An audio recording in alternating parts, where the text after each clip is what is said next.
Welcome, everybody, to the Hockey Think Tank podcast, brought to you by Hockey Think Tank U, a virtual online community for parents, players, and coaches who are passionate about the game, who want a little more education and a little bit of inspiration regarding the greatest game on the planet. What an episode we have for you guys here today. It is just Jeffrey Jehu Lavecchio and I.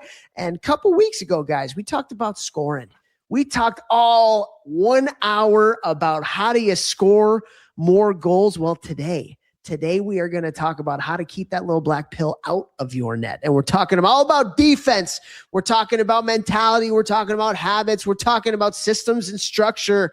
How can we keep that puck out of the net? So we had a lot of fun with this episode. I think it's like an hour and a half conversation that the two of us had on team defense and defensive habits and stuff. So we had a lot of fun with this one. So let's bring on the talent of the podcast right now. One Jeffrey Jehu Lavecchio. Vex, what's shaking today, my man? Not much, bro. Last week of the easy life, I'll say, for me. Start full-time off-season training. Kids are out of school here starting Friday. So Monday is my first full day in the gym with all of our clients for the whole off season. So I'm jacked up, dude. Just been getting ready and prepared the last like 8 weeks, multiple gyms, and excited to really, really dig in and get going with everybody. Very cool. Very cool. I wanted to ask you one thing particularly about training. It's funny. We just had a really good podcast conversation with somebody about just like the value and the power of relationships in coaching. And I wanted to ask you, because one of the players that you train is a guy named Jakob Dobish, who is taking the world by storm right now, the starting goalie of the Montreal Canadiens. And how cool was it the other day? So when we're podcasting, doing this conversation right now, the series is tied, and in game 3, he had a phenomenal game, comes out for the interview after the game with the reporter at center ice, and the whole Bell Center in Montreal is going absolutely bananas. Now, I sent a tweet out after that saying, this is Jakob Dobish's journey to the Montreal Canadiens. And at 18 years old, he was playing 18U hockey in St. Louis, Missouri, with a little bit of high school hockey in Missouri added to that. And here we go now. He's a starting goalie for the Montreal Canadiens. And there's the reason why I wanted to bring this up is there's a reason why. There is a reason why this kid has climbed the ladder in this game. And I remember having conversations with you before he was Jakob Dobish, starting goaltender of the Montreal Canadiens. And here's a kid who fully committed with you to becoming a better player, becoming a better athlete. And this is a kid that sent you a text message of every meal that he ate, because he knew he had to do that if you had to be at his best. And so I want you, if you can, to talk a little bit about, number one, how you built that relationship with Dobie, because I think that can help a lot of coaches out there. And number two, I want you to talk about just the commitment that this freaking kid has made to being the best player and goalie that he can be, and why he is one of the few players that was sitting playing at 18U, almost an afterthought, now playing in the NHL, for all the kids out there who do not have the results that they want right now, but still have those dreams. Actually, Dobie and I got into like a heated chirping battle one day before like we had the conversation about him going all in. He's Eastern European, so they're a little bit different than Americans. And he was chirping a little bit. So I chirp back. I'm pretty good at chirping. So like, if you come at me at what you think 100% is, like, I'm going to come at you at my actual 100%.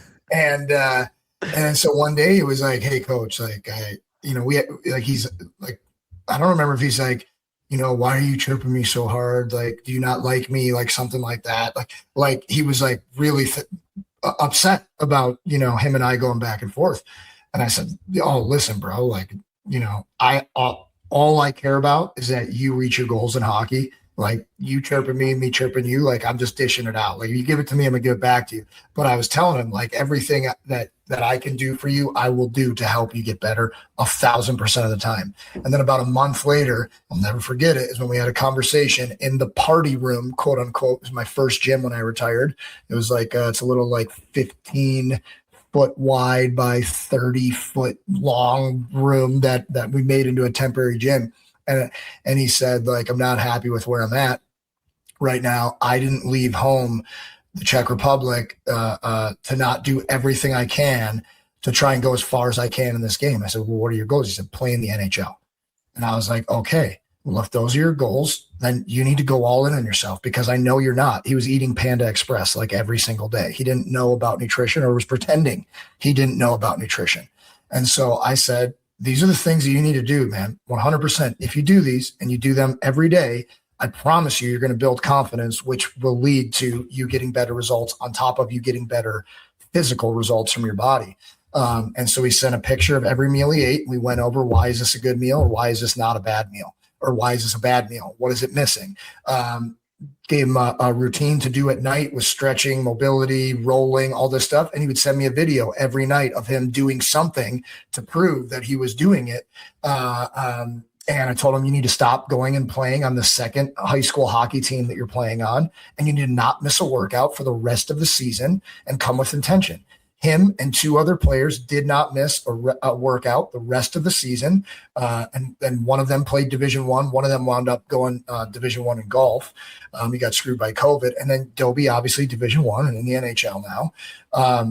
And it was like, he was already a good player. You could tell he had the potential, but it went from this kid's got potential to, oh, this kid's starting to meet that possible potential. And then you just saw his career take off, but it was all because he started to actually take ownership in his own development. Not me, what's for me out there, but it was like he bought into every day, I need to do the things that I need to do to develop myself so that I'm ready for opportunities when they come. And he hasn't looked back since. Absolutely love that, man. Unbelievable. And you know, seeing the love that he's getting right now, seeing him so at center ice, like, how does that make you feel as a coach? That's got to be really cool. Dude, there's nothing cooler. I love this kid. He's the best kid ever. I sold him his first car, you know, here in the US. Like he bought my old car for like nothing. And it was sick. Was it the Lincoln that I murdered out? No, it was the Lincoln that I murdered out. Oh, really? That I bought when I signed with the Bruins. And and then I think his brother drove it for a few years after that too. Yeah, but anyways, you know, he's earned everything to leave home, your home country, not like you went to a different state, to leave the continent when you're 16, 17 years old. I mean, that's not an easy thing to do. Not speaking English, you know, I mean, he's an amazing person, amazing human being. And I'm just so happy for everything that he's earned, you know? I love that. Love that, man. All right. So you've obviously helped Dobie on an individual level. And what we're trying to do with the Hockey Think Tank is help people on a more macro level. We're trying to get to as many people as we can. And one of the things that we do with that is our Hockey Think Tank U community. And so we're going to do a little segment in every intro that we do here where we're going to put out an audio clip that we have in the community. It's a video clip, but just that we think that can add value to you guys and talk a little bit about it. And man, if you're not a part of this, we got over 250 either coaches or parents in there. We do so many fun things, and true to what we believe in, our mission at the Hockey Think Tank, we know hockey is extremely expensive, and we want to make sure that we don't price anybody out of this thing. And so if you cannot afford to be in our community and this is something that you feel like would value either yourself as a coach or a parent, we have videos on there that you can show your kids too. We do a lot of different virtual events and stuff like that. Just shoot me an email. Let me know. Shoot me a DM. You get it for free. You get it for free. Like it's something that we think that this community that we're building is going to the moon. We think it's going to change the game. It's not just a community, it's a movement. And so we want people that are passionate about the game in there, sharing their ideas. And we don't want to price anybody out of that. So just let us know and you get it for free. And so today's clip that we're going to do, this is from Jason Guerrero. Jay is an unbelievable hockey mind.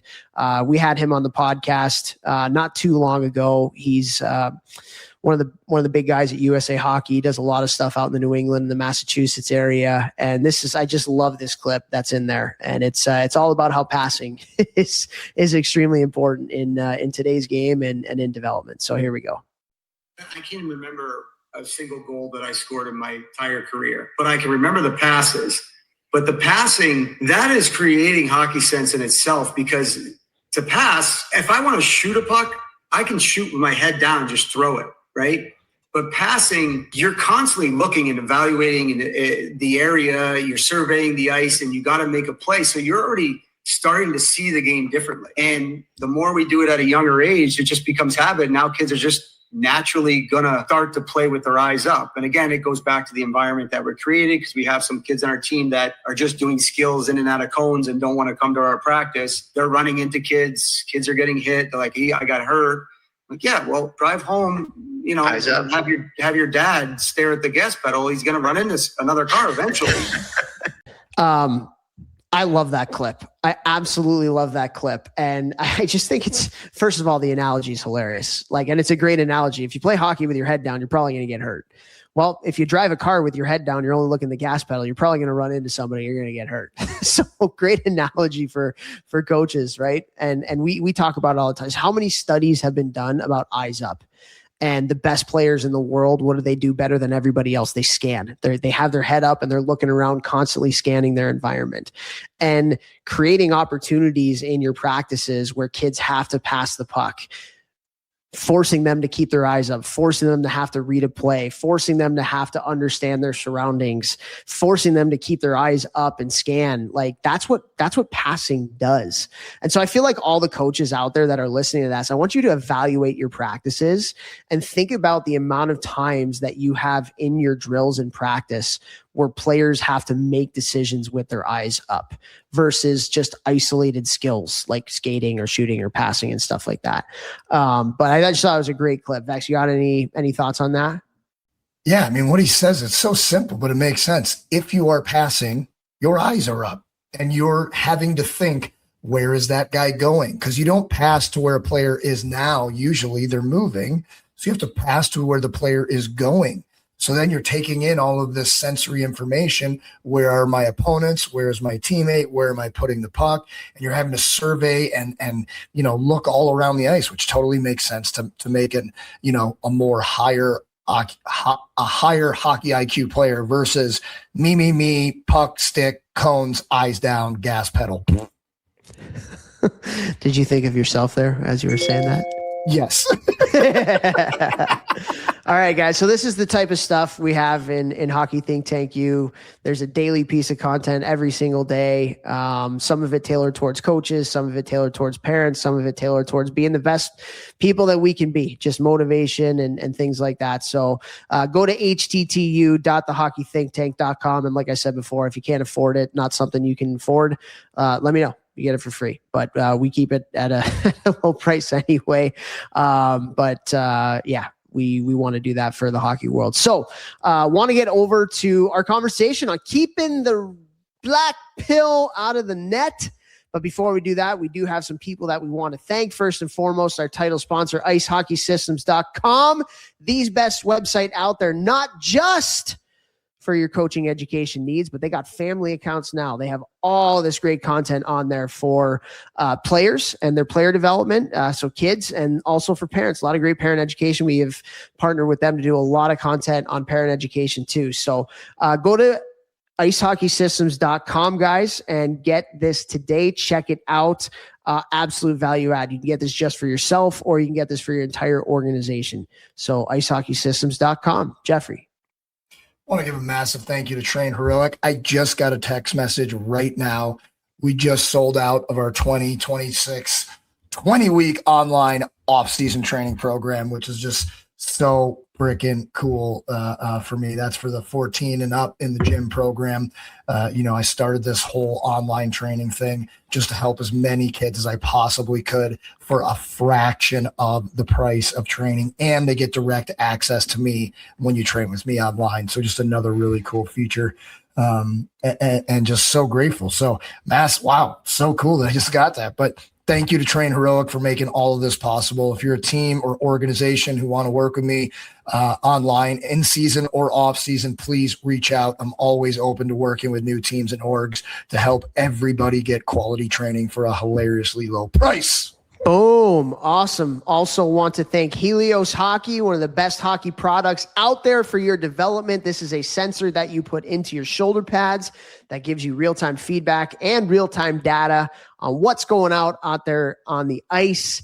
And every time you move, it lights up. It pairs up with whatever video that you're using. This is unbelievable, guys. Every video that you're using, whether it's Live Barn, whether it's your camera, whether it's an iPhone or an iPad, it links up to that. And you can get your shifts of your game or your reps from your practice cut up for you right after you're done with your session, whatever it is. Vex, no more zzz, fast forward, zzz, rewind.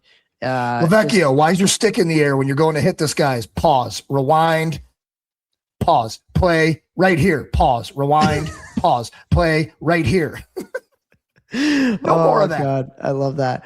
But yeah, and they have a lot of great development tools on there. Specifically, two of them that the kids absolutely love are a hustle score. So again, every time you move, that thing lights up, gives you a little bit of a score on how you're doing out on the ice, and also skating.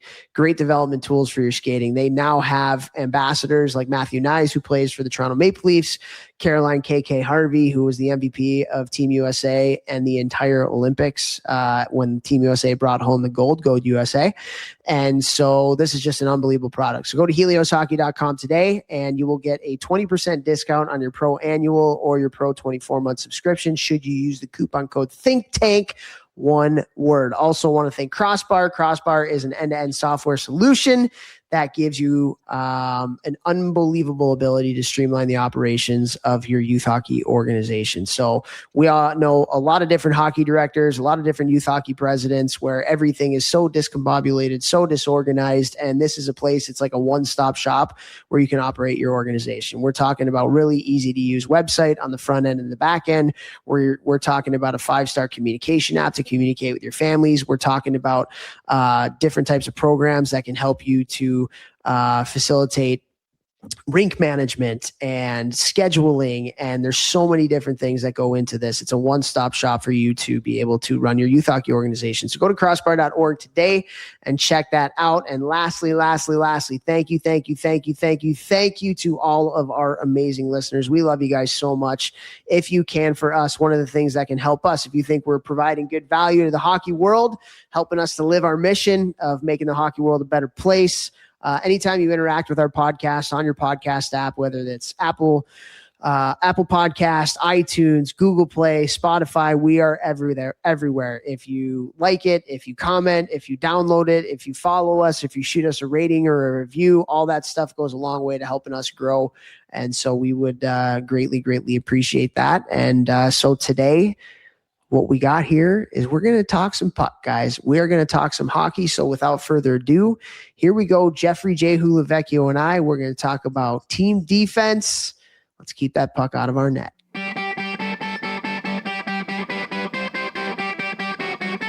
What up, everybody? Sorry, I'm excited for this episode. Let's go. Okay, so a couple weeks ago, we talked about how to put the puck in the net, the biscuit in the basket. And today we're going to talk about all team defense. How do we keep that little pill out of our net? And a lot to go with this. I know, Vex, you played for one of the top defensive coaches, I would say maybe of all time, in Mike Hastings when you were in Omaha. He's the head coach of the University of Wisconsin, just went to the national championship game. I got to play for Mike Schaefer, well known as one of the top defensive coaches in all of college hockey for close to 3 decades. And so I think you and I have some awesome perspective on this, learned a lot from watching the game, talking to other people, but we've had experience playing for some of the guys that have been the best. So I'm really excited to talk about this here today. And similarly to last time we talked about putting pucks in the net, I'm going to start this the same way. And that is, it starts with mentality and it starts with identity. Tactics are important, habits are important, and we're going to talk about all of those things. But at the end of the day, if your mentality and identity are not in order, and your team is not bought into that identity, it's hard to win. It's hard to play good team defense. And so I wanted to start there and open things up for you. When you think about team defense, keeping the puck out of your net as it relates to mentality and identity, what do you think are very important when it comes to that? Number one, I think win your one-on-one battles. Win your one-on-one battles. That's a mentality first. Where the mind goes, energy flows.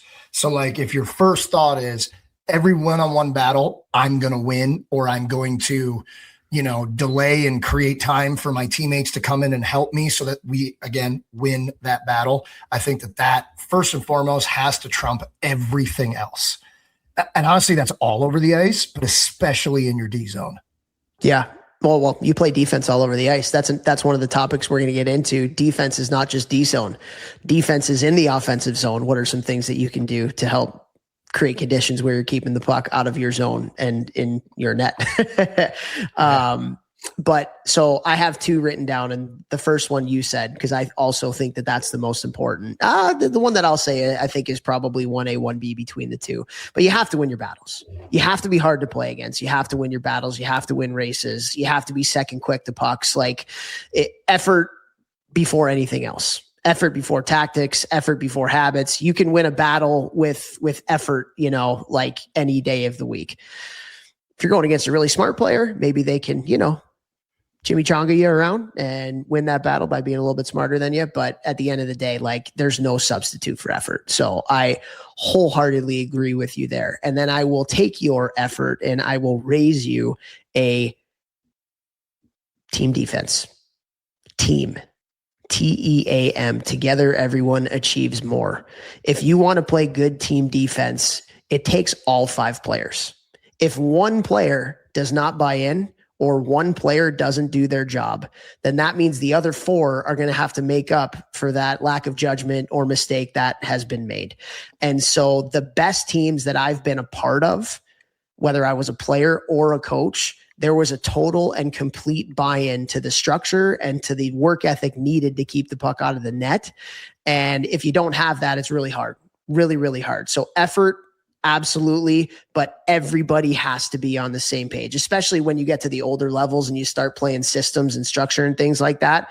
Like I said, one person veers, everybody else has to make up for that. Dude, totally. I mean, you got to be on the same page. You have to be, it doesn't matter what system, what scheme, what plan you're running. If everyone is connected, 4 strands of rope. If you've ever seen 3 Ninjas, great movie. If you haven't seen it, young bucks out there, go to your nearest Red Box and grab a DVD if that's still a thing. I don't think it is, but Red Box. I almost bought a bunch of those when I was playing in the American League, by the way. Ooh, glad you didn't. Yeah, I was going to invest in Red Boxes. Hilarious. Anyways, get 3 Ninjas. But yeah, 4 strands of rope. You got to be on the same page. You got to be connected, because then guys it's much easier. What's the word I'm looking for? Oh my God, I'm totally blanking. When you're trying to think about what's going to happen next. Anticipate. Thank you. Anticipate. Thank you, Mr. Cornell. It's much easier to anticipate where you need to be or where the puck's going to go if you already know what your teammate is going to do. And then that just keeps going and going and going. And when you're all on that same page, it looks like everybody has a higher hockey IQ, but that's just because you're all on the exact same page, knowing what's going to happen next. If A happens, we do B. If B happens, we move to C, type of thing. Right. And so can you provide maybe an example of that? I have a few in my head, but what would be an example?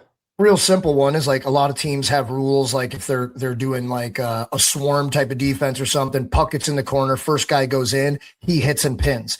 As you see him hitting and pinning, the second guy knows exactly what's happening and what the goal is, and he's going to come in quick. And then maybe, the winger drops down because they see the pin. They see the second guy coming in who's going to get that puck, get it to the winger. Just everybody's on the same page, and you know what's going to happen. So you're able to play faster, even though you're playing the same speed as far as how fast your body is moving. You are playing faster because you're thinking and anticipating faster, which makes the puck move quicker, which allows you guys to look like you're a faster playing team. Love that. Absolutely love that. I mean, just some other examples that I can think of, like you talk about the D zone, a lot of teams are putting their strong side winger along the wall. when the puck is in the corner, so the other team can't go low to high. Well, if that winger is spacing out and is towards the dot and allows that low to high, now all of a sudden that puck gets up there. Now we scramble, we got to box out. Where if we were doing our job, then we take that away or we create a turnover and then we can get the puck and get moving up ice. I think about it even like on the forecheck too. You know, if F1 is steering a player the wrong way, you know, they're giving the other team ice, and now everybody else has to adjust to that F1's pressure, because so much of the forecheck is that anticipation of how much pressure F1 can get on the D after a chip or a dump in. And so again, like I love how you said, like being predictable defensively allows you to anticipate, which almost sounds like an oxymoron, but I totally agree with that. Yeah, I think the F1 metaphor, analogy, whatever you want, it's not a simile because we didn't say like or as. I remember the rules from English 4th grade. But like it's so true. Like think if you can't wrap your head around this in the D zone, think about it from the offensive zone. If everyone think F1 is steering this way, let's just say it's to the right, but he steers them to the left. Everybody behind him thinks he's going right, so they are anticipating that and moving into the next position. But because you didn't stick with the plan, everybody's now on the wrong side of the ice. You gave a team an out. Now they're breaking out. Same thing in the D zone. Yeah. And one other one that I see a lot is F3. If F3 is not doing their job or lollygagging, it doesn't allow the D to be aggressive. Right. And so if F3 is everybody else is doing their job, but F3 doesn't, all of a sudden that could be turnover or odd man rushes going back the other way consistently. And so, it's really important that everybody's bought in, everybody understands their role in the structure that you're using. And I think this is another thing I have written down, and I think it's a good kind of dovetail into this, but like, how do you get players to buy in to playing team defense, particularly your best players, your offensive players who might want to cheat the game, who think they can think above, what's going on and do their anticipation, which kind of at sometimes could be a good thing because they're smart, but a lot of times if they're not playing the structure, then it's going to leave everybody else in a lurch. Like, how do you get players, in your opinion? Because I think this is a really, really important question. How do you get players to buy in to playing good team defense, playing their role in a structure? I mean, I think I would just say to them, hey, you like playing offense? If you play stricter defense, you get to play offense for longer. 100%. You don't have the puck. The sooner you get the puck back, the sooner you get to go on offense. Plain and simple. That is it. You want the puck, you want to score goals, play better defense, you play more offense 100% of the time. Every league, doesn't matter the age, doesn't matter the level. Better defense equals more offense. Amen. It's again, like coaches, you got to think about who you're speaking to.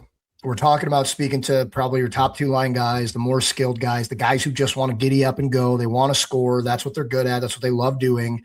So again, doesn't matter what you're saying. It's how do I get them to buy in to wanting to play defense? Well, you use the leverage that is they want to go play offense. Guess what, guys? The better defense you play, the quicker we take the puck back from them, the quicker we go in the offensive zone, you get more time to try and score goals and do what you love and celebrate to your mom and your girl in the stands. What's up? I like that. I think that is certainly one thing that I've heard a lot of coaches at the higher levels do. Let's frame this in an offensive standpoint. This is how, and then actually show them video clips. When you do X, we get pucks back, which leads to Y. And so much of hockey playing offense is in transition in today's game. And so it's a great way to help them, to get them to buy in. And I think the other thing too is, you might not be able to do this at the NHL level. You probably would with some players, but having clips of Sidney Crosby, Nathan McKinnon, Nikita Kucherov, some of the best players in the world who have won, especially who have won championships, Stanley Cups, Conn Smythe, things like that, showing them Crosby winning a race for a battle, McKinnon being above and reloading back through the middle, Kucherov back checking like his life depends on it to create a turnover. Like if you show, hey, when these players did this, right? Like when Ovechkin bought into Trotz's system What happened? Washington won the Stanley Cup. Like showing OV clips. Like I have a video presentation that I've done to a lot of coaches and a lot of youth players. And it's basically like the best players in the NHL doing the little things that don't show up on the score sheet. And especially when I do it with kids, their eyes are like wide. They're like, wow, so there's clips on there of like Sidney Crosby beating out an icing. There's clips of Nathan McKinnon blocking shots. There's clips of Stamkos like getting back on the back check on a power play and breaking up a 2-on-1. And so showing them that the best players in the world do these things and have bought in to win, that can do it too. Thoughts? 100%. I mean, the guy I would show 100%, Pavel Datsyuk. Pavel Datsyuk, 100%. Watch what happens when he turns the puck over. He stops faster than anyone you've ever seen and is so many times turning, stick pressure, boom, lifting the stick in the right spot, taking the right angle to get that puck back. He got the puck back faster than anybody else after it was lost. And you watch how hard he plays defense. I mean, that's why he was able to create so much offense. So again, I love what Toph's saying here. Bring out the players that they look up to, the big names who do it right. And this is why they won. This is why they're in the NHL. This is why they're captains. This is why they're leaders. This is why they play in the Olympics. This is why they win, all those types of things. Like you want to be that type of player, like do this. Because guess what? Less and less kids want to do that now. So you want to distinguish yourself. You want to make it to the next level. You want more points. Play harder defense. I remember recently on the podcast, it was in the last month, I was talking about when I was younger, I was that guy always anticipating as soon as we get the puck, I'm going. But there were times where I would cheat it when I was younger. And I remember whoever it was, some coach was like, Jeff, if you just get lower on the breakout, you're going to give yourself more space and time once you get the puck to make a better play, which means you're going to make more better plays coming out of the zone, which means more clean exits, which means more time in the offensive zone. All you need to do is work back 10 more feet deeper on the breakout and your game is going to change. And it did. And it was hard for me to break that habit of like just trying to go. And like, okay, be smarter, like take that extra 10 feet, work a little bit harder back. And I know we're talking about defensive zone versus breaking out, but it was the same idea, and then I kind of, okay, now in the D zone, like if I'm in the right angles, I'm in a better position to get open for the puck and my D man has got to shoot it through me to get it to the net. So like just all these things, they all go together here. Yeah. I mean, the game of hockey is connected from every zone to every zone. And we should actually do a podcast on that at some point where we talk about the connectedness of the track from the offensive zone into the neutral zone or neutral zone into breakout, things like that. That would be a fun episode to do. So put that on the docket, Jeffrey. I know you're the organized one that comes up with all the ideas on this podcast. So all of them. Put that in your spreadsheet that I know you're, I don't know how to use Excel, bro. You don't know how to use Excel? I don't, dude. I don't. No. I tell all the boys, hey, I told my guys in the gym last week, hey, you just got to find out what you're good at and then go a million miles an hour at it. I told them, I said, I run this massive business, tens of thousands of athletes training with me. I don't know how to use Excel, boys. So like, you don't have to be this or that to be successful. Yes, I should learn that, but I'll just pay people to do it and I'll use my time wisely. Anyways, I digress. There you go. It's good you're good looking. Yeah, it's tough being a model. All right. So a couple other things before we get into some like structural type stuff. And I wanted to ask you one question and I have the right answer to it. And I want to see if you can get it. Okay. Right. So drum roll, please. Pop quiz. Okay, here we go. Jeffrey Jehu Lavecchio. What is the best way to keep goals out of your net? Don't let them shoot it, I would say. If you can't shoot the puck, they can't shoot the puck, they can't score. I think you're close. Keep it out of your zone? Close. Warmer, I guess, maybe. Sign Jakob Dobis? Toby, what a series. Holy. Against Tampa. How many people texted you about Dobie? A billion. After game 7, yeah. A billion, literally. Like as the game is ending, a billion. Nice. So cool. Okay. Well, I'll give you one more try. You're getting there. How do you keep them out? Well, I mean, one of the things that I was going to say in the beginning when you're like, what are the best things for D? As I got in the defensive zone, one of the things that I always tried to think about was if they're going to shoot it, I want them to shoot it from the lowest possible percentage area. Against the boards, out by the blue line against the boards, from the corner. If you're going to get any shot on me when I'm on the ice, I'm keeping you as far away from the net as possible. That was just always like my mindset as I got older. Yeah. So you just got further away from. Further away. All right, hit me with a teach. You're colder. The best way to not let the other team score any goals is to not let them have the puck and for you to have great puck possession. Love that. There you go. So obviously some of that has to do with battles, right? Winning one-on-one races and stuff like that. But like if you could play in the other team's offensive zone, and this is something that I learned a lot from NAR, like not only are you going to create more chances, but you're going to wear the other team down. And also you're 200 feet away from your own net. And so if you're a great ozone team and you're great with puck possession, like you value puck possession, you're going to be a pretty good defensive team. Provided that you don't make a lot of mental mistakes, and turn the puck over in the wrong spots and stuff like that. But like the more you have the puck, the less of an opportunity the other team is going to have to score. And so that's why like in practices and things like that, I think puck possession games, puck protection games, things like that, not only is that going to help you offensively because you're going to have the puck more to be able to score more goals, but also the other team is going to have the puck less and they're going to be able to score less goals. And so like, man, the more that we have these conversations with people who are smarter than us in the game and the more that we talk, the more that like, honestly, like puck protection, puck possession games in practice keep away, whether it's 1-on-1 keep away, 2-on-2 keep away, 3-on-3 keep away, 3-on-2 keep away, small areas, big zones, whatever, man, like, it's everything. Game's all about who has the puck. So true. I mean, they keep possession stats now, and the teams that have possession more win more. Weird. Crazy. Absolutely crazy. Now I want to shift to habits.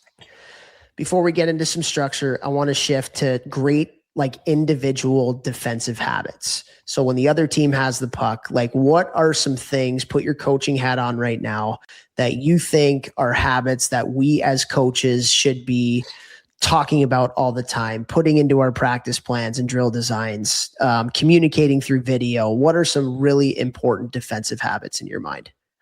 I mean, Topher and I have said this for years. And it goes offensively, defensively, forecheck, back check, doesn't matter.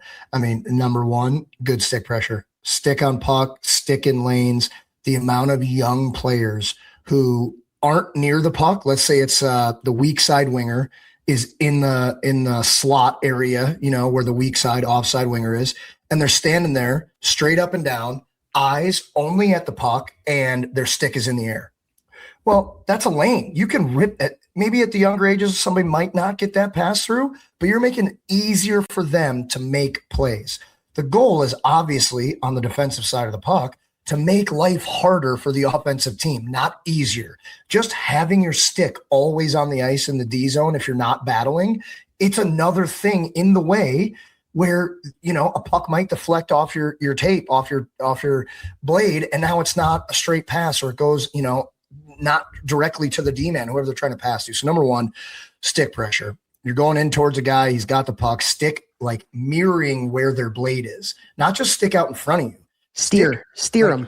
Yeah, but like not only just steering, like you should have your arm extended with your blade in a lane where they're trying to pass the puck through. Make it harder for them, okay? Like that's number one. Number two, hit and pin. Hit and pin if you can. Hold them there. Push them against the wall. If you can hit them through their hands or anything you can do to take away their hands as you're hitting them, then they can't make a play even if they're able to get the puck while you're pinning them against the boards. You see it in the NHL all the time. If a guy's able to get his hands free and he can find that puck, he can chip it, flip it, pass it to whoever. But if you've got stick on puck and then stick through their stick or body on hands, now they can't make a play while you're holding them against the boards. And guess what? you turn that puck over, because you're pinning them against the boards, you're closer to their net. They're further from their net. So you are in a better offensive position, which is what we've been talking about this whole time. Love that. Love that. Last what else? one I'd say obviously would be communication.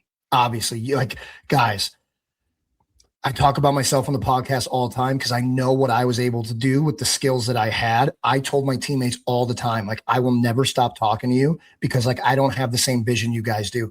And if you are always talking to me, I will find you with the puck just by being able to listen, even if I don't see you.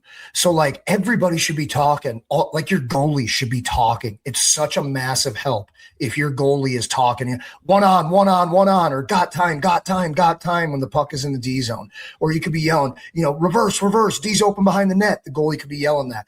You as the winger can be yelling to the guys in the corner. The more information you can give the guys in the battle who aren't able to be looking around and, all this stuff, you just telling them, talking to them, what's open, what's not, middle's open. It's going to help them make a more informed decision, better plays. You're off to the races on offense more often than not. Yeah. Yeah. I would encourage everybody, go watch an NHL game from the lower bowl. Yeah. The 100 level seats, and you'll see verbal and nonverbal communication all game. They get back to the bench communicating with their line mates or their D partner. It just makes the game so much easier. Okay. So I'll take yours. And I'll just add a few here. One is always reloading back hard through the middle. Always reloading back. And what I mean by a reload is if the puck goes away from you, like on a forecheck, or, there's transition, and the other team gets the puck, your first 3 steps, your stick is back first, and then it's 3 to 5 hard steps through the middle. And then you go from there. Again, where are a majority of the goals scored? Where are a lot of scoring chances originated from? In fact, you talked about one of your answers was, keep them to the outside. It's the middle. So if you can clog that middle up as best you can, especially in transition, again, what's the other team trying to do? They're trying to spread you out. They're trying to go side to side. They're trying to create confusion and chaos. Getting back hard through the middle is so incredibly important. Important. I think this is something that changed my career in juniors playing for Hastings. And I've talked about this on the podcast before. Every drill, especially shooting drills, we'd start with however many, 2 on whatever. Every shooting drill, you had to go to the net, stop at the crease. If there wasn't a rebound, if there's a rebound, you play it out. If there's not, you stop at the crease, you turn, stick in front of you, and you sprint back through the near blue line. It was for conditioning so that we didn't have to do quote unquote conditioning ever. And we were always the best shaped team in the USHL all 3 years I played there because of that one thing that we did every single day, every drill all year long. That's number one. Number two, that literally beat it into my brain that as soon as we don't have the puck, wherever I am, I'm not looping. I'm stopping, turning with my stick in front of me back through the middle of the ice, and I'm going 3 hard strides. And as I'm doing those 3 hard strides, I'm assessing, okay, from through the middle, am I continuing down the middle? Am I going to go chase a guy? Where am I How going? can you angle? Yeah. Yeah. And then you're thinking that, wow, but the first thing, and Toph said this first, it's like a mindset. So it's mindset first, then it's what is the tactic or where am I going to go in our system? But if you get that down in your game, young players, I am telling you, it will change your freaking career. Everybody thought I was so good defensively. It was more like just these little habits that I learned that made the game easier for me to play more offense. Yeah. Yeah. 100%. So we got that. I also want to add here tracks and gaps. I think the entire game is all about tracks and gaps. And you can't have one without the other. Everybody wants to play aggressively now. Everybody wants to get pucks back fast. Everybody wants to play with good gaps and take away time and space, take away passing options. And in order, let's just talk about the D. For the D to be aggressive in the neutral zone or on a rush, taking a rush out from the offensive zone, they can't be aggressive if you don't have forwards coming back with pressure. Because if we go up and nobody's coming back, that is absolute just odd man rush city coming back the other way. And I know teams that I've coached, and you don't really recognize this as a player as much until you watch a lot of video and you start coaching. You really get to understand it from a big picture point of view. But like tracks and gaps are everything. When the Colorado Avalanche won the Stanley Cup a few years ago, their motto was track or die. It was track or die. And in a couple different ways, you're catching people from behind. Obviously, that's the more obvious one. But because you have so much pressure coming from the back, it allows your D to play aggressively and be gapped up. And those teams are really, really, really hard to play against. Ultimately, at the end of the day, if you want to keep the puck out of your net, like you have to be hard to play against. And that goes back to winning battles. Everybody's on the same page, which means there's not a lot of time and space out there. And to me, the third part of that is tracks and gaps. How many teams did you play against? It was impossible to get through the neutral zone because somebody was standing next to you the entire time. Wow. Or you're looking up the ice as a defender and the other team is in their structure and you're like, I have nobody to pass it to right now. And oh, by the way, this guy is getting so much pressure on me and I'm going to get smoked here too. So like tracks and gaps, I don't know what you think about that, but it's just, it allows teams to play with an identity that is hard to play against. 100%, dude. I mean, nobody wants to play with guys breathing down their neck nonstop. Like we've said it on this podcast for 7 years. You give a good player time and space, you make him great. You give an average player time and space, you make him a better player. But the same is true on the opposite end. You give a great player less time and space on the ice, you make him into a good player. You give an average player less time and space, you make him below average. So it's like the game of hockey is all about finding time and space and then using it wisely. And it's also on the defensive side, how can I take time and space away so that they have to make rush decisions, bad decisions, or I force them to turn the puck over? So 100% tracks and gaps. Teams that do that well are not fun to play against. So let me ask you this, Vex, and we've already talked about a lot of it, but I think this is a good question to kind of bring it all together. How do you give a good player less time and space? Or I should say, how do you take time and space away from a good player to make them average? Yeah, I mean, things we've already talked about. Number one, stick pressure. Think about this. Your arm, depending on your age, is probably anywhere from, 2 to 3.5 feet long, depending on your age and the size of your stick. I mean, I'm 6'2", 220, twisted steel, sex appeal.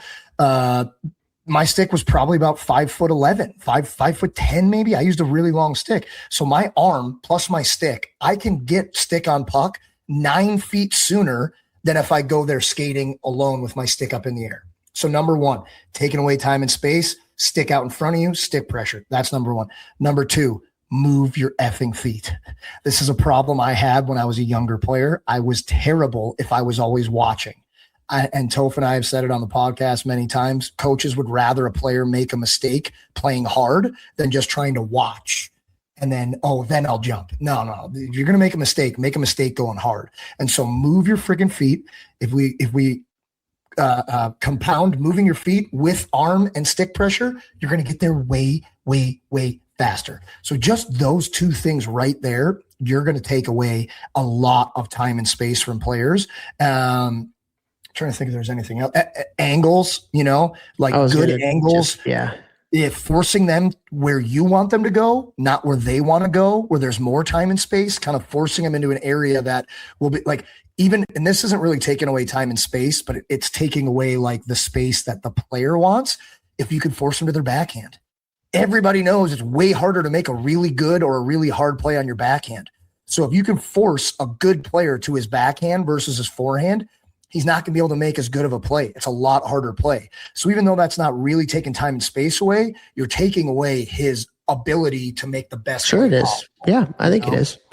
Yeah. And I would say the other thing too, it kind of goes to like the gaps, but like you talked about take time and space away from a player from them having the puck standpoint, but also like if you're doing your job in a structure, you're probably going to be gapped up and taking a passing lane away from that player.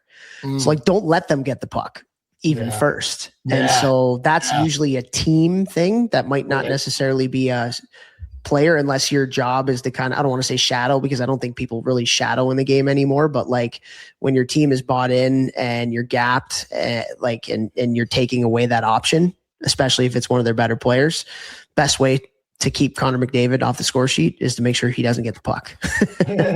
So love that. Cool. All right. So let's move on to some parts and zones of the game here. And you were an F1 bullet, a blazer, a blade, a laser, and a blazer. Hello, Zoolander. No, not Zoolander. Sorry, dodgeball. So let's talk about the forecheck. If we want to keep the puck out of our net, the best way to do that is for the puck to be in the offensive zone for an extended period of time. And to get the puck in the offensive zone, a lot of times it's going to be creating a turnover, potentially on the forecheck, and being tough to play against. So what are some principles, some guiding principles for you from the coaches that you've learned from as a player that you would like to tell our listeners here today as it relates to the forecheck? Being on the forecheck? Yes. Same things we just talked about. Stick pressure, move your feet, know where you're trying to force your guy. Know what your job is. Because like I played for teams where F1, the role was don't let them get the net no matter what. Keep them up the strong side. Yeah, that changes the angle and how you're going to attack them. If you're trying to go inside, push them out, you might even get like beat a little bit, but you're getting beat into your second guy, and you had to do that to force them up the way that you wanted to go. So that cuts the ice in half, yada, yada, yada. So like know what your role is on the forecheck first and foremost, and then like be in sync, not the band, N''sync, be in separate word, sync with each other. If F1 is forcing him up and F2 is supposed to be right up on that half wall winger guy, you better be there, because if you're not there where you're supposed to and he makes that pass, that guy can then make a play. Even if you're a step away, like wherever you're supposed to be, like F2 has to be exactly where he's supposed to be based off of what the team system is, forecheck, whatever you want to call it. But so like F1 is super important, but F2 and F3, you've got to be up there too. And even the demon, everybody's got to be on the same page for a forecheck to work and be able to turn the puck over. Yeah. Yeah. And I think F1 and F2 are extremely important as far as getting pressure and making reads. So F2 typically, I think you talked about F2 in a different way that I do. Like I see F3 as like the player that's going to be either high or kind of like strong side lock kind of thing. But like F1 is how much pressure can I get on the player going to retrieve the puck, and how can I steer them to a place where our forecheck is going to be.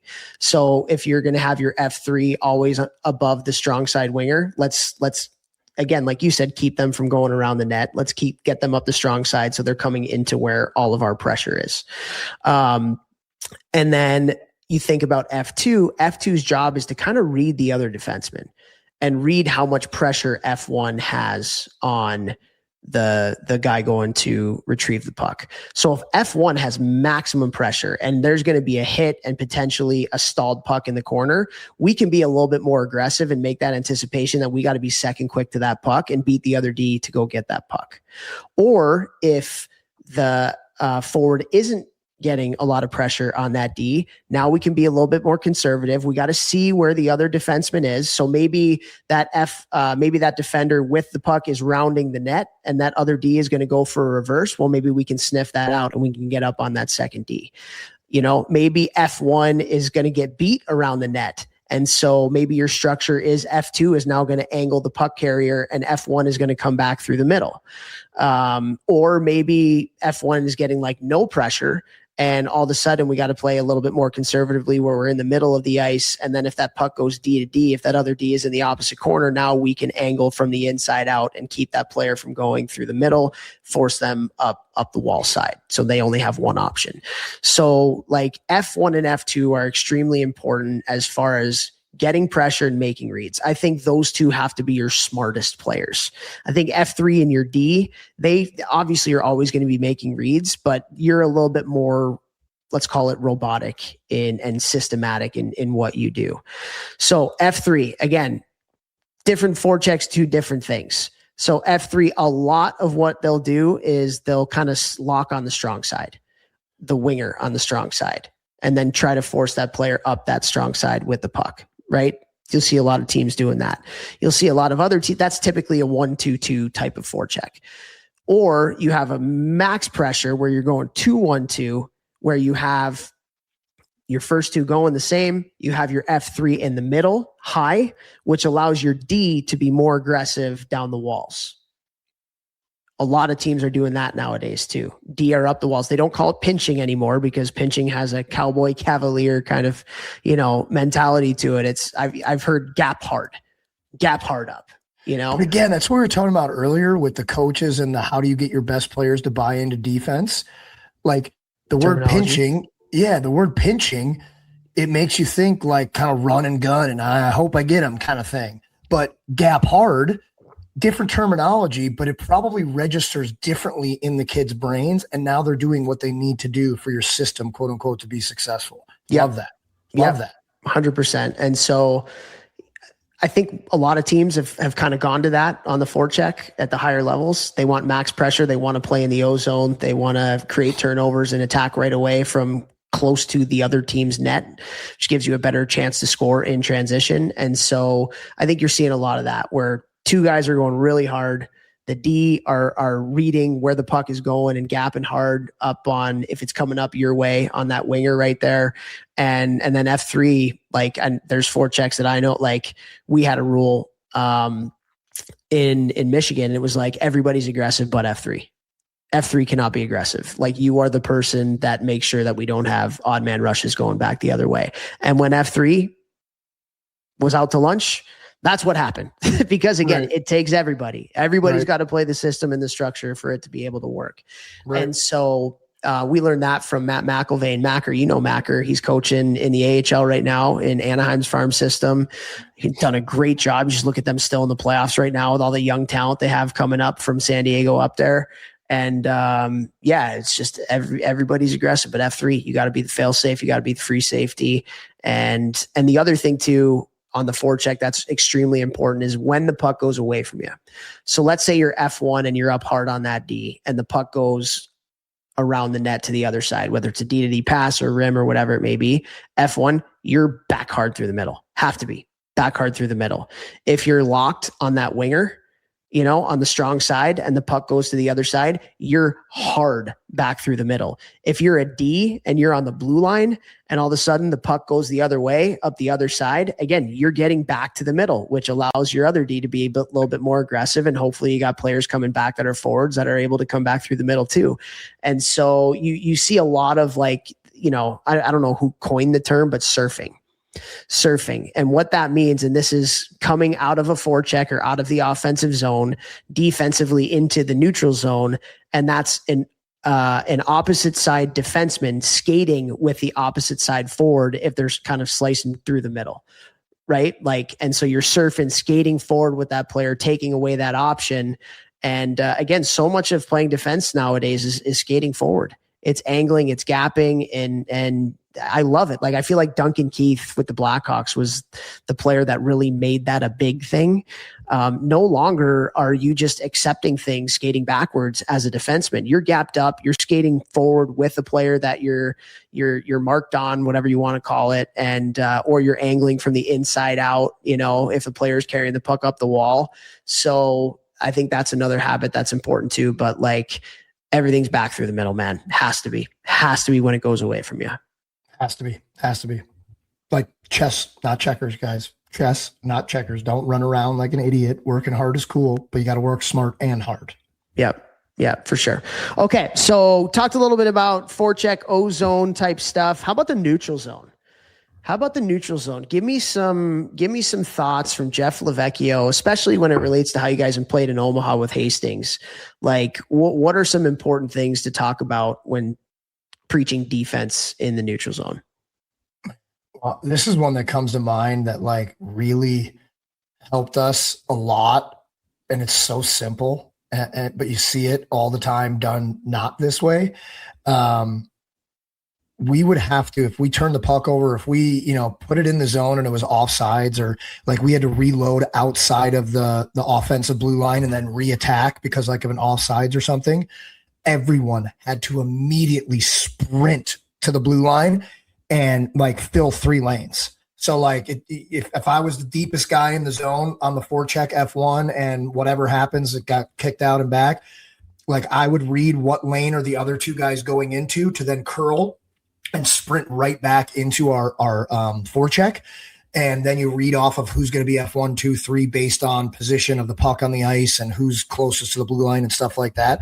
But it was like you immediately sprint to the blue line and then you immediately sprint back in.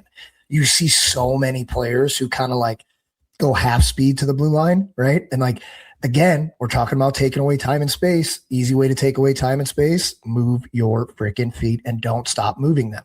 So like that little thing right there allowed us to gap back up and get back onto teams, whether it was neutral zone or we dump it in and then we go back into our forecheck. So like we had the puck, but then we had to turn it over to the other team by way of dumping. So number 1, like that really, really, really helped us. Number 2, if you were F1 and you, whatever, you know, different games, it might be different. Like he might say, no matter what, they're not allowed to go D to D.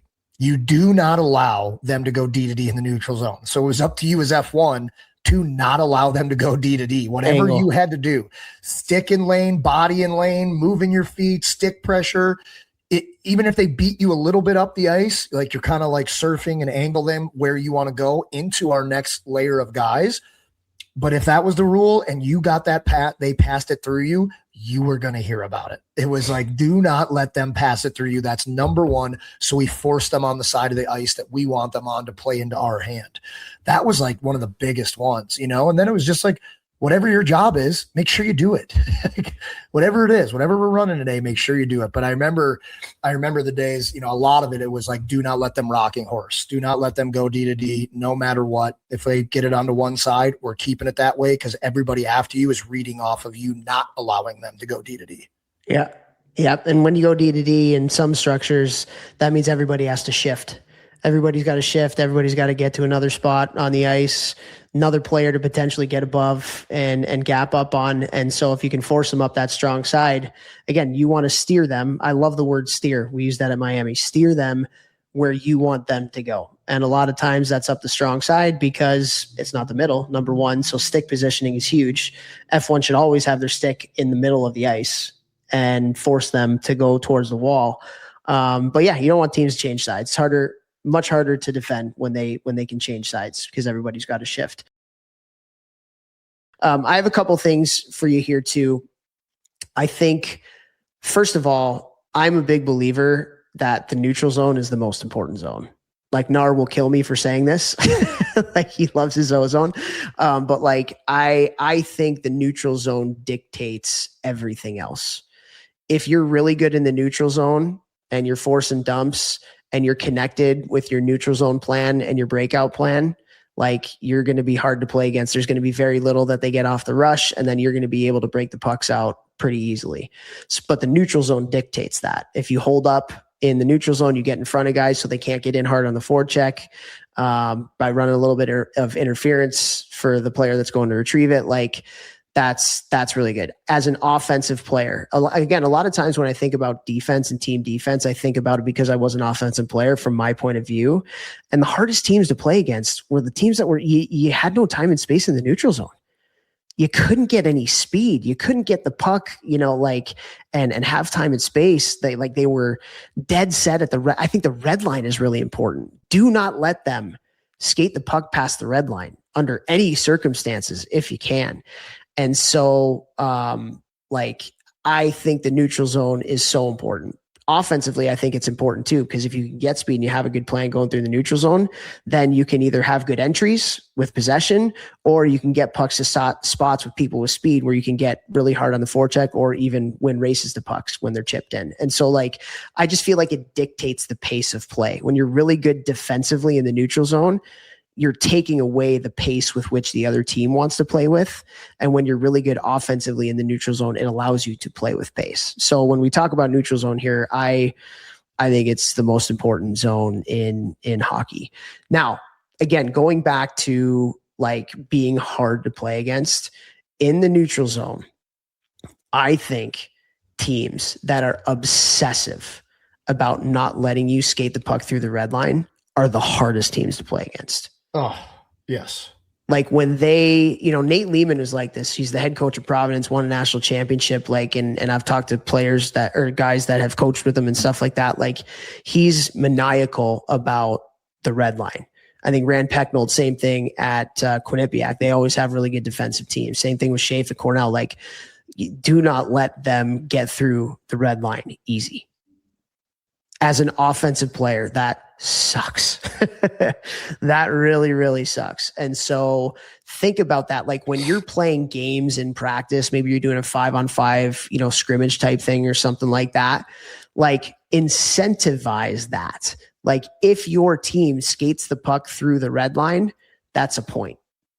If your team creates a turnover at the red line, that's 3 points. If you force a dump, that's 1 point. Like you can play games where you're incentivizing those kinds of things.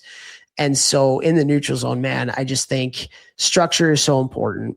Structure is so important. Like that's really this, every zone is like this, but like if everybody's doing their job, it's huge. And that's where like gaps are important too. Like you got to work hard to get above people and tight in the neutral zone to take away passing options. Potentially you're going to force them to ice the puck because they have no options and F1 is closing on the player that has the puck. And so like, man, dude, neutral zone is everything. Absolutely everything. And if you can get them to ice it, guess what? You get a free face off in the offensive zone. You win the draw.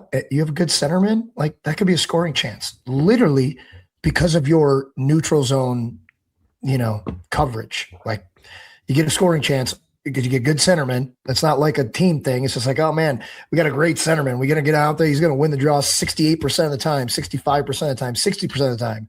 You're automatically going to have a pretty good shot at creating something offensive because of what you do in the neutral zone. Yep. Yeah, it's where you can create turnovers and get going in transition. I would think the other thing too, if we're talking about like a system schematic type of thing, I feel like there's two different ways to skin this cat. Number one is you're kind of hard with two forwards on the 2D. And then you're looking at a little bit more of a matching up. And what I mean by matching up is it's almost like everybody's got a guy. So you get F1 that's steering, keeping to the outside for the puck carrier. F2, if the puck does go D to D, that player's on him, and then maybe it's the 2D get up on the wingers and you have your F3 that's in the middle getting above the center. It's almost like a matchup type mentality. And then the other way is if you just have one F1, and then it's either like a 1-2-2 or a 1-3-1 or a 1-1-3. And that's where F1 gets up. Typically you're trying to steer them to go up the strong side. You don't want them to change sides. And then you can do a lot of different things. Some teams like to play a lot more in the middle. Like we'll allow them an entry or, we won't be as tough and gapped up in the neutral zone, but we ain't giving the middle up. There's some teams that play a 1-2-2 that's a little bit more passive like that. There's other ones like a 1-3-1 where guys are extremely tight on the wingers. You got F1 that's up. You got two players on the sides that are extremely tight on their wingers. You got an F2 that's kind of reading what's going on with the 2D. And then you have like your one player back. And that's a little bit similar to a 1-1-3. Like a 1-1-3 is a little bit less. The two players on the outside are like holding the red line and a little bit more like being above wherever their wingers are because their wingers might be up towards the blue line.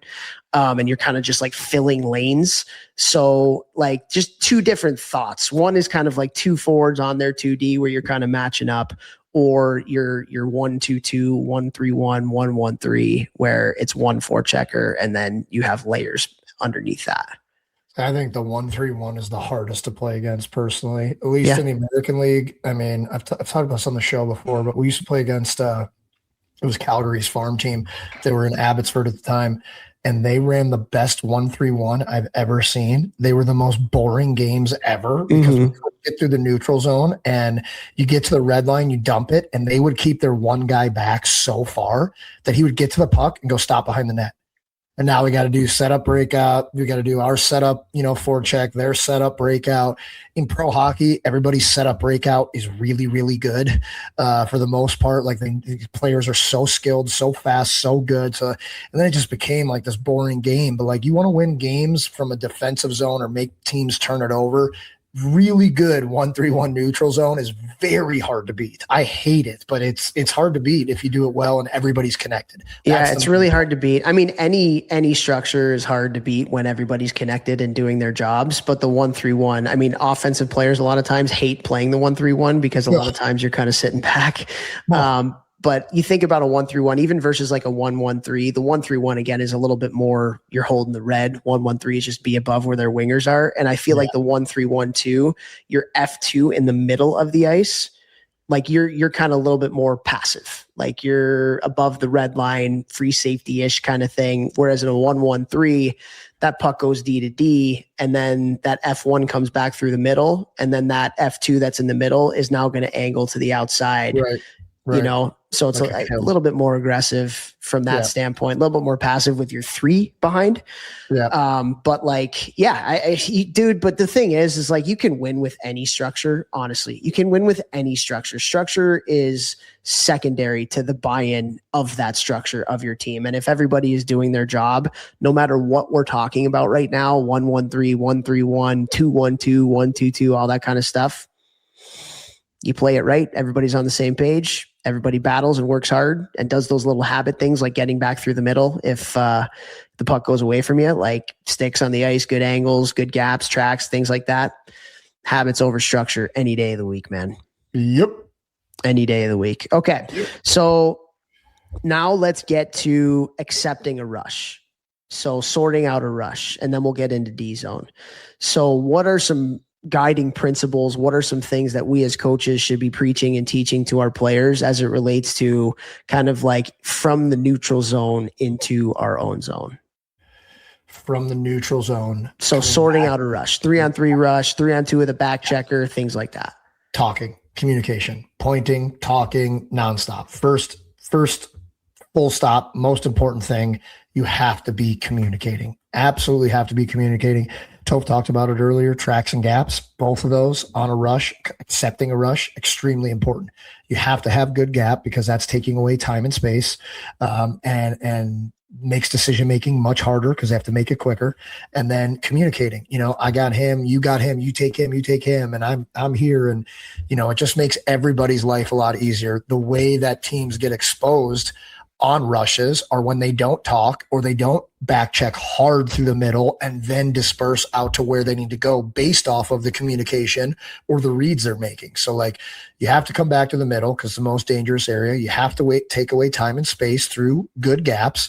And you absolutely have to communicate, and that makes everyone's life easier. And guess what, guys, D-men, it's you who have to be communicating because you're facing the entire ice. You are seeing everything coming at you. But the forwards who are back checking, skating at their own net, they don't know what's behind them. They don't know what's over here, and you being the defensive player, the defenseman closer to the guys with the puck, most likely, like you're going to decide, okay, I'm going to take this one-on-one. So, hey, you take him, you got there. And then boom, you're up on them. Right. So that communication is extremely important from the D towards the forwards because you can see the whole ice. Yeah. You can quarterback it. Yeah, man. And when I've been coaching D, I always tell them on the rush, like, you are the general. You are the person that has to lead and communicate where you want the forwards to go. And I kind of joke with the D on it too. And I tell them, like, forwards didn't become forwards because they like to play defense. Forwards became forwards because they're thinking about offense, and they are dumb. Just assume that they are dumb defensively, and you have to be the coach on the ice to tell them where to go. And that's always been like a little bit of a joke I do with the D, but they're kind of like, yeah, you're right, actually. But like you're 100% spot on. The D have to be the generals in communicating what's going on. And then what else I would say is numbers are really important. Understanding numbers and almost counting things out as you're accepting that rush is big, because then it can determine for yourself as a defender how aggressive you can be. If you have a really good back checker and it's more of a 3-on-3, as the strong side D, you can be outside the dots and you can be more aggressive with how you play that puck carrier. As the weak side D, you can be a lot more aggressive on their middle driver, riding that player to the net and getting right in that player's kitchen so the puck carrier can't do a little slip pass into the dot to that middle driver, you know? However, like if it's a pure 3-on-2 and your 3 forwards are caught, like maybe they were all 3 below the goal line, then you probably have to play it a little bit more conservatively where you're staying more a little bit between the dots, try to keep the puck on the outside and live to fight another day until your forwards get back. So really understanding numbers and how much pressure you have from the forwards coming back, that's a huge decision as to how aggressive or passive you can be in taking on a rush. The other thing that is extremely important, especially in today's game, I mean, probably of all time, and that is getting back checking into the house and stopping in your spots. Get back into the house and stop in your spots. And I'll start with this. Too many wingers coming back into their own zone under any capacity are coming back outside the dots. It's a lot easier to come back through the middle. And if there's a rim or you need to get to the wall, then to get there, then if the other team has immense pressure and there's a turnover, all of a sudden you're on the outside. And where are they going to try to attack right away? They're going to try to attack right away in the slot and near the net. And so from an offensive and defense standpoint, like on getting back into the D zone and the breakout, our winger should always be coming back inside the dots in the middle. And then also if you're listening to this and then you're watching the NHL playoffs, watch how teams get back into their own zone when the other team has possession and they stop all 5 in the middle of the ice. And it's going to look like 5 on a dice. So you get kind of like 2, 1 in the middle, 2. And then you go from there. Again, where does the other team want to attack?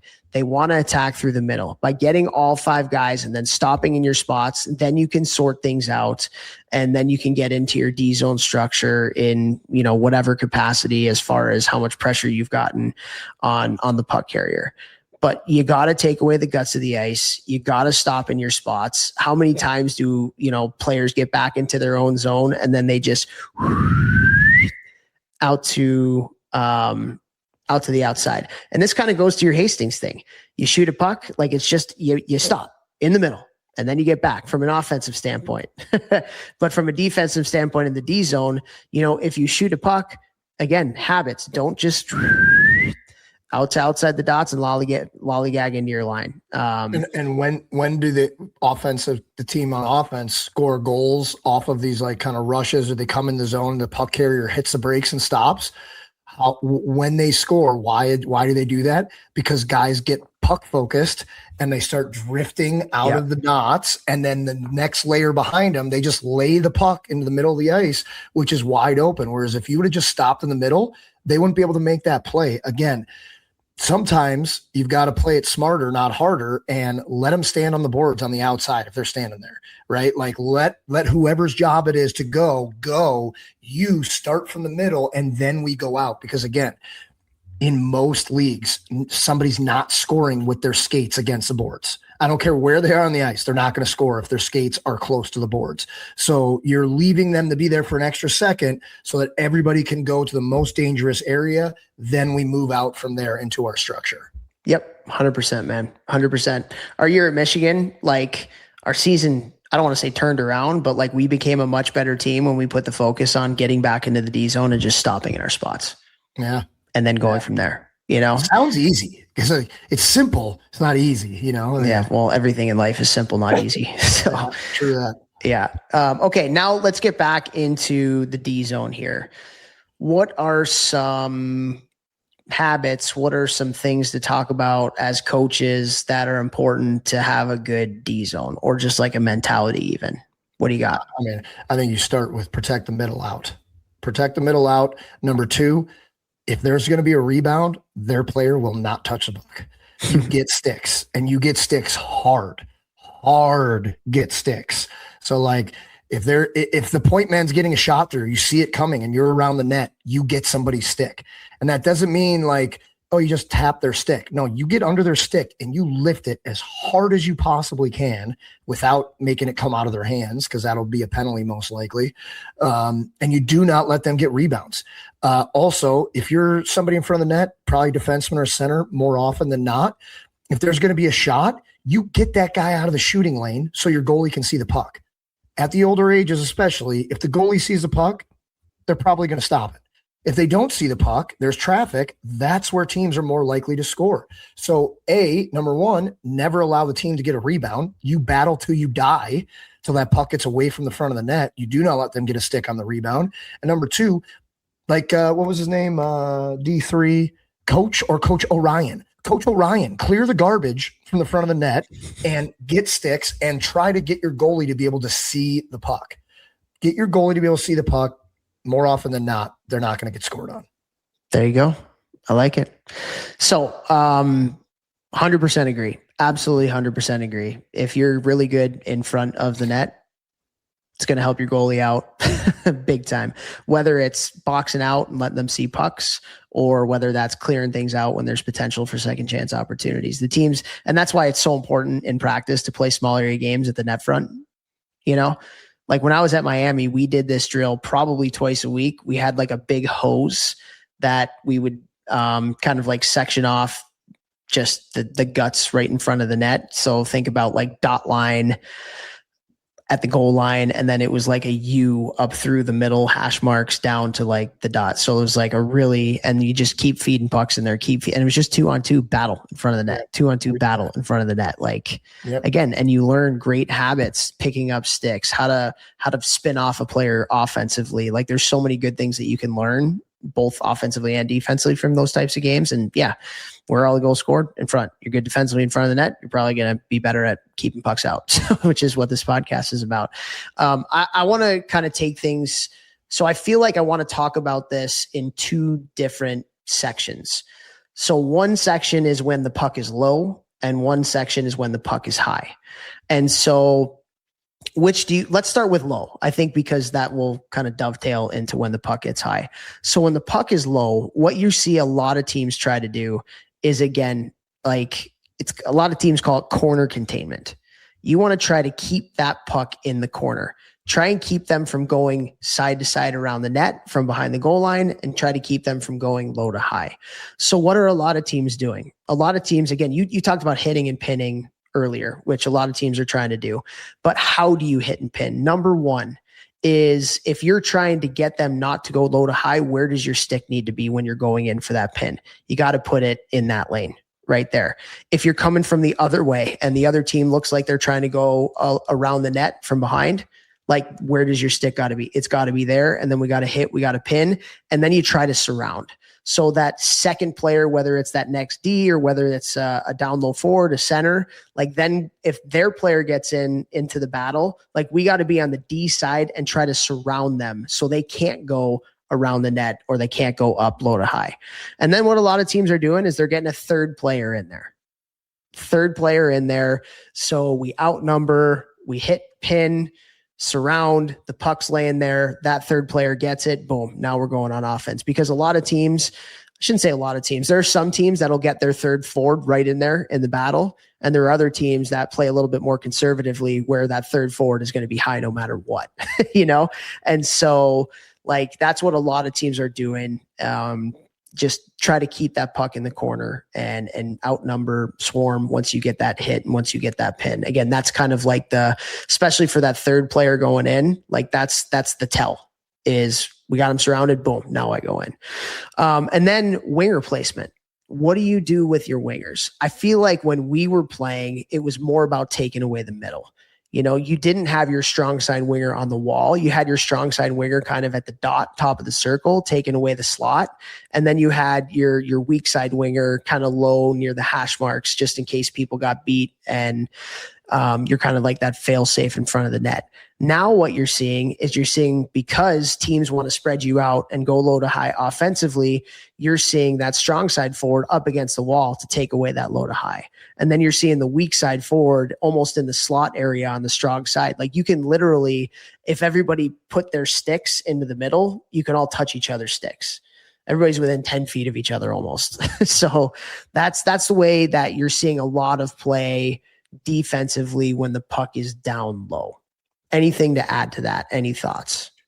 No, I mean, I think it goes back to whatever the system that the coach has you run. If everybody's on the same page, doesn't matter what it is, it's gonna be successful. More than likely, it's going to be successful if everybody's on the same page. So whether you're going tight on the wall, you're giving up the wall, you're tight in the middle, like to me, it's like, is everybody on the same page? Is everybody able to anticipate a little bit quicker? Because we know we're all in sync. Bye. And if that's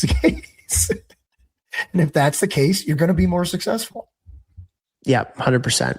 Okay, so now let's talk about when that puck does get up high, because now we got to make some decisions. Now there's a little bit more read and react, and there's a little bit more tactics that come to it. So that puck gets up to the D. Let's say it goes low to high on the strong side. Now, if you're a winger and you're on the wall and the puck gets by you, what's the first thing that you need to do? Your first 3 steps need to be towards the middle, towards the net. Get into that shot lane, because they might ready shoot it quick and now you can get in that shot lane, or they might take it and they might get to the middle, skate to the middle, and now you gotta get there. Always have to have your head on a swivel too. Always have to have your head on a swivel, especially your wingers, understanding where your D are. Now, when the puck gets up high, different teams like to do different things as far as how they kind of like defend in the D zone. A lot of teams are just going to go man on man.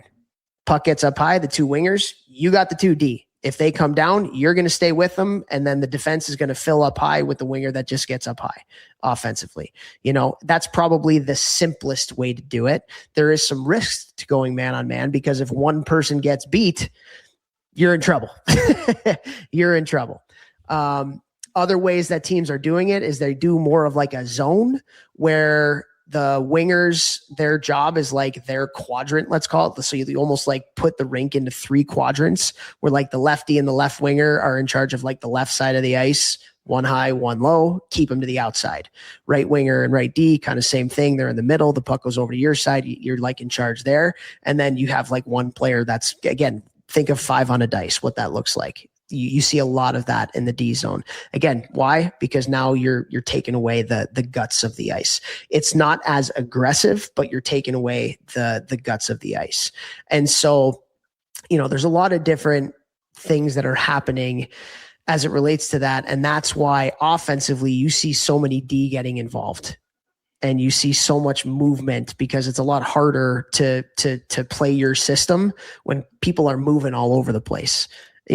Man on man, because you got to cover them and skate with them, or in a zone, you got to always have your head on a swivel, and be in a shot lane. And so those are like, when the puck gets up high, those are a couple of the different, let's call it tactics that you'll see. Man on man, a little bit more zone, 5 on a dice. I don't know if you've played both, if you like one or the other. What are your thoughts? Man, it's tough. Like, I used to love playing man on man, because like I like the ownership being on me. Yeah. Don't you get like, I will not get beat. But it's easy as an offensive player. I liked when teams played man on man, because I would purposely run picks for my teammates when they had the puck. And that's really hard if you get picked and you're playing man on man. Playing man on man is a lot easier to play against if the players that are running man on man aren't like super dialed in how they play defensively. Yeah. I don't think that's the best way to play anymore. And I don't think it has been for a super long time, honestly. But I did like, also as a winger, it's pretty easy when you play man on man. Also, caveat, when Topher and I played, D-men were not playing all over the offensive zone. Like D-men were at the blue line. They're at the blue line for the most part. They're staying there, which made your job as a winger, if you're man on man, like pretty easy. Just don't get don't get the shot through. So I think I'd probably say I like the quadrant. I never played that really, like maybe kind of ish. That wasn't necessarily a thing when we were playing. Right. But like, just like knowing how you play that, I kind of like that.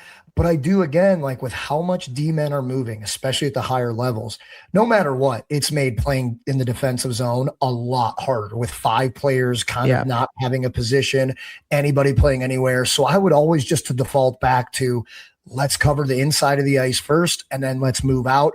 if anything goes wrong, let's not skate after a guy. Let's just collapse hard back into the middle and then work our way out from there. That would be kind of my mindset if I was coaching now. Protect the middle at all costs. If they're getting a shot, it's from outside the dots if possible. And if there's a rebound, like we said earlier, everybody find a guy, get their stick, get them away from the net as hard as you possibly can. Well, it's the age-old question, right? Do you want to take away the middle and be a little bit more passive, and then shots are going to be from the outside, but you're going to have to defend a lot more, as opposed to being a little bit more aggressive and a little bit more like try to swarm, outnumber, things like that. Like now you're going to create turnovers, but it's a little bit riskier because you might be taking players outside of that. Like there's teams in the NHL that puck gets up high, and let's say they get, like I was at a coaching conference a few years ago and they were showing clips in the NHL, and like one team, like the 2D were not allowed to leave the net when the puck came up high. They couldn't leave the net to go cover a player in the corner or anything like that. And so the offensive team, what they did was they got like 4 players high to try to like outnumber, up high and then kind of attack from downhill. And so that chess match is just really interesting when that puck gets up high. Like, what do you do with your D? You have one, make sure you stay in front, and the other can get outside the dots. Do you have both kind of stay there? And another thing that a lot of teams talk about when it relates to D, when the puck does go low to high, is when you're in front of the net, are you boxing out and behind the offensive player, which is going to allow the goalie to see pucks more? And, if there's a rebound, you're the closest to the puck to be able to, get the puck away. Or what some teams are doing is they're fronting, where that defender is actually in front of the forward. And what they're looking to do is potentially block a shot. Or if there's a turnover, now we're going to beat that forward that we're in front of up the ice. So it's a little bit like quote unquote riskier. It's a little bit more of an offensive mindset, but just 2 different ways that coaches are thinking about how to play in front of the net when the puck is high. Do you stay behind, a little bit more defensive, box out, let the goalie see the puck? Or are you anticipating a forward going to block? Like maybe if you have really good forwards at getting in lanes that block a lot of shots, maybe you front, because now we can beat the offensive player up the ice and create odd man rushes. Or maybe you're not very good. You know what I mean? So it's like just 2 different ways of thinking about it. I think for me, because I played in front, especially the last 6 years of my career, I was always in front of the net. Always. If I'm not have the puck in the corner, I'm in front of the net. No matter who has the puck on my team, I'm in front of the net. The hardest D-men for me to play against are ones who kind of actually did it in the middle. They were kind of like, they weren't fully behind me. They were a little bit more next to me. And as a shot was coming through, they'd like step in front of me while getting my stick and trying to like rotate my body. Yeah. I loved when D-men would play behind me, because then I would tell my D-men on the point, shoot it at my stomach. And I'm going to, at the last second, push the D-man and spin and let the puck get through me. And then like the way that I was spinning, I would get to the puck before that D-man who was behind me more often than not, because they couldn't see the puck coming through me. But like I said, like for me, the hardest guys that I played against, it wasn't the guys standing behind me, giving me the business, because you really can't do that. When we were playing juniors, you could murk a guy. Yeah. Like my between my shoulder and my elbow, that spot where there's no padding. Oh my God, dude. Like my arms were black and blue all season long in the USHL in college, but you can't really do that anymore. You can't cross check guys in the back. So like, you don't really have to stand and eat that much to be standing in front. It's really nowhere near as hard to play in front.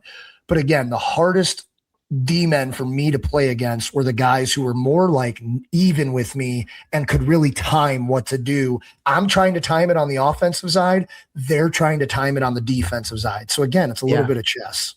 Yeah, for sure. And then the last thing I'll say is when the puck does go low to high, and this is something like every coach should be working on, like the box out doesn't start at the net. The box out starts in the corner. Yeah. So that forward's job is to beat you to the front of the net. So if that puck gets through, you're there for an offensive opportunity. So as a defenseman, like you can't puck, when we talk about wingers puck watching, as a defenseman, when that puck goes low to high, you can't puck watch. You got to find a player and you got to box them out.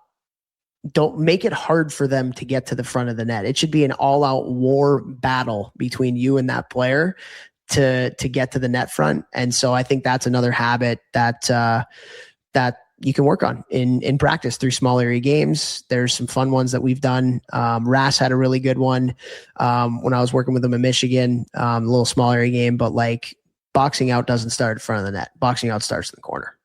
Don't get beat to the net. Nothing offensively, your job, beat people to the net without the puck. Defensively, your job, don't get beat to the front of the net. Yeah, nothing worse than playing against tough D-men who made you earn every inch of ice from the corner to the front of the net. It's the same thing on faceoffs. I'm in the offensive zone as an offensive winger.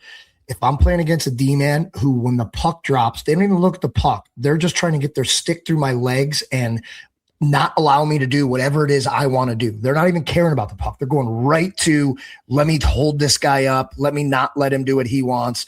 It makes the game way harder. And it's a lot harder to create offense when you're playing against tough players that do those little things. Yep, 100%, man. So hopefully we've given you guys some stuff to think about as you're coaching, or if you're a player, that can make you a better defensive player. We talked some systematic stuff, some structure, we talked some habits, but at the end of the day, like if you want to be a good defensive team or you want to be a good defensive player, being tough to play against is everything. It's about mentality. It's about identity. It's about winning battles. Vex, that was the first thing you said when I asked you the question. What does it mean to be hard to play against? It starts with winning your battles. It starts with effort. It starts with the things that don't show up on the score sheet. And so hopefully we've given you guys some stuff. Vex, you got anything to add as we end this puppy? Just say again, intent. When you're playing defense, be hard to play against. Be, I can't use the words on this podcast. Be hard to play against. That's what I would say. I like it. Be hard to play against. There we go. That might be the title of this thing. All right, guys. Appreciate y'all. Hopefully you liked. If you haven't listened to the How to Score episode that we did a couple weeks ago, go back and listen to that one. And then hopefully this one here is giving you some stuff. But it's getting to be the off season here. It's playoff time in the NHL and pro hockey, but always a time to reflect on how we can be better in every area of the game now that most of our seasons are done. And hopefully you can take this and run with it and help to plan how you want to play for the spring, summer, and into next year. We love you. Peace out. Woo!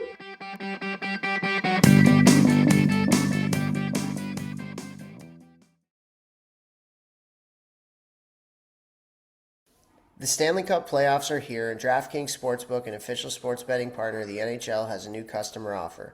When the ice gets coldest, the best players in the world show you exactly who they are. Playoff warriors turn it up round by round, and DraftKings turns it up with them from the first round all the way to the Stanley Cup final. Bet player props, bet live, from the opening faceoff to the final horn, every moment matters. New DraftKings customers bet just $5 and you'll get $100 in bonus bets instantly. Download the DraftKings Sportsbook app and use code THPN so you're ready for the moment.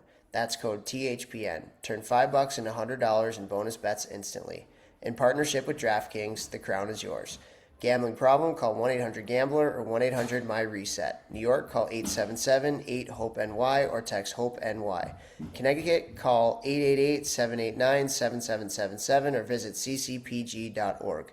On behalf of Boot Hill Casino in Kansas, wager tax pass-through may apply in Illinois.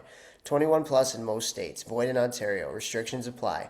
Bonus bets expire 7 days after issuance. For additional terms and responsible gaming resources, see sportsbook.draftkings.com/promos. Limited time offer. Copyright 2026. NHL. All rights reserved.